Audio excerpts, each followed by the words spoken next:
ഇന്ന് നമ്മൾ നോക്കാൻ പോകുന്നത് വളരെ സിമ്പിളായിട്ട് ബിഗിനേഴ്സിന് എങ്ങനെ ഡാറ്റ എൻട്രി ചെയ്യാന്നുള്ളതാണ്. വൺ ബൈ അല്ലാതെ വളരെ പെട്ടെന്ന് നമുക്ക് ഇപ്പോൾ ഒരുപാട് കോളംസ് ഉണ്ടെങ്കിൽ എങ്ങനെ പെട്ടെന്ന് ഒന്നെടുത്ത് ചെയ്യുന്നതിന് പകരം പെട്ടെന്ന് എങ്ങനെ ചെയ്യാന്നുള്ളതിനാണ്. അതിനായിട്ട് ഞാൻ 2 കോളംസ് എടുത്തിട്ടുണ്ട്. നെയിം, അവരുടെ മാർക്ക്. ഇപ്പോൾ കുറച്ച് സ്റ്റുഡൻസിനെ നെയിം എഴുതി അവരുടെ മാർക്കും ഞാൻ എഴുതിയിട്ടുണ്ട്. ഇനിയിപ്പോൾ നമ്മളിത് വൺ ബൈ ആകുമ്പോൾ ചെയ്യാൻ ഭയങ്കര ബുദ്ധിമുട്ടാണ്. ഒരുപാട് കോളംസ് ഉണ്ടെങ്കിൽ അത് വളരെ ബുദ്ധിമുട്ടാണ് നമുക്ക് ചെയ്യാന്നുള്ളത്. അപ്പോൾ അങ്ങനെ സിമ്പിളായിട്ട് ചെയ്യാന്നുള്ളതാണ്. ഈ ഫോം എന്നുള്ളൊരു ഓപ്ഷൻ കണ്ടോ? ഇപ്പോൾ നമ്മൾ ഷീറ്റിൻ്റെ മുകളിൽ അതെങ്ങനെ അവിടെ വന്നു എന്നുള്ളത് ഞാൻ അങ്ങനെ അവിടെയൊക്കെ എത്തിക്കാന്നുള്ളത് കാണിച്ചു തരാം. ആ കോളംസ് എടുത്താൽ, അതായത് customise quick access tool bar എടുക്കാം. അതിലുണ്ടാവും മോർ കമൻറ്റ്സ്. ആ മോർ കമൻറ്റ്സ് ഓപ്പൺ ചെയ്തിട്ട് അതിൽ 2 കോളംസ് കാണാം. അതിൽ ഈ ഫസ്റ്റത്തെ കോളത്തിൽ ഈ സെർച്ച് ബാറിൻ്റെ അവിടെ ഓൾ കമൻറ്റ്സ് എന്നാക്കാം. പോപ്പുലർ കമൻറ്റ്സ് മാറ്റി ഓൾ കമൻറ്റ്സ് എന്നുള്ളത് ആക്കിയിട്ട് ഇതൊരു ആൽഫബറ്റിക് ഓർഡറിലാണ് വരിക, ABCD. ഇതിനെന്ത് ചെയ്യാം, നമുക്ക് എഫ് ഫോം എന്നുള്ളത് എവിടെയാണെന്ന് നോക്കണം. അതിനായിട്ട് F എടുക്കണം. അതായത് ABCD ഓർഡറിലാണ് വരിക. അപ്പോൾ നമുക്ക് Fൻ്റെ ഭാഗത്തുണ്ടാവും ഈ ഫോം എന്നുള്ള നമ്മൾ ഈ ടൂള്. ഏകദേശം F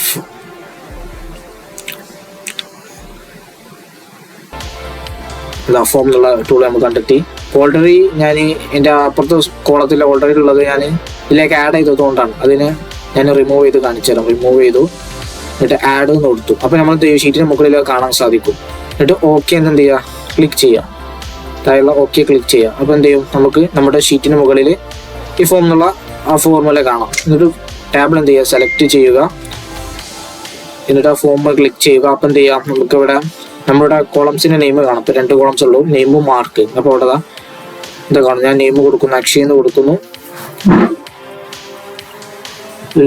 ഏകദേശം 49 മാർക്ക് കൊടുക്കുന്നു.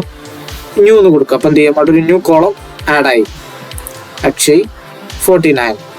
ഇനി അടുത്തത് ഞാനൊരു മറ്റൊരു പേര് ഇതും കൂടി ആഡ് ചെയ്യാണ്, ഒരു നെയിം കൂടി ആഡ് ചെയ്യാണ്. ഇപ്പോൾ ഏതാ കൊടുക്കുക, ഒരു രാഹുൽ. ഓൾറെഡി രാഹുൽ ഉണ്ട്. ഒരു രാഹുൽ PP എന്നുള്ള ഒരു പേര് ഞാൻ കൊടുക്കുന്നു. ഒരു മാർക്കും ആഡ് ചെയ്യുന്നു.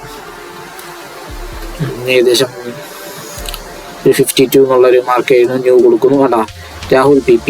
അപ്പോൾ വളരെ സിമ്പിളായിട്ട്, ഒരുപാട് കോളംസ് ഉണ്ടെന്നുണ്ടെങ്കിൽ വളരെ സിമ്പിളായിട്ട് എന്ത് ചെയ്യാൻ നമുക്ക് ഡാറ്റ എൻ്റർ ചെയ്യാൻ പറ്റിയൊരു ഫോർമുലയാണ് ഈ ഫോം എന്നുള്ളത്. അപ്പോൾ ഇത് വളരെയധികം ഉപകാരപ്പെടും.